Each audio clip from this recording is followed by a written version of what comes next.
नाशिकनंतर धर्मांतराच्या प्रकरणानं उपराजधानीही हादरली।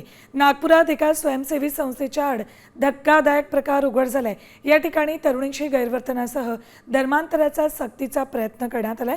Universal multipurpose सोसायटीचा संचालक रियाज काझेनं हिंदू तरुणींना नमाज, रोजे आणि धार्मिक परंपरा पाळण्यास भाग पाडल्याचा आरोप आहे। विरोध केला असता त्यानं विनयभंग करून तरुणींवर डिजिटल पाळत ठेवली। मानकापूर पोलिसांनी गुन्हा दाखल केलाय। अपडेट्स घेऊयात आमचे प्रतिनिधी पराग ढोबळे यांच्याकडून। पराग, नाशिक नाही तिकडे अमरावती नाही, आता नागपूरमध्ये सुद्धा असा धक्कादायक प्रकार समोर आलाय।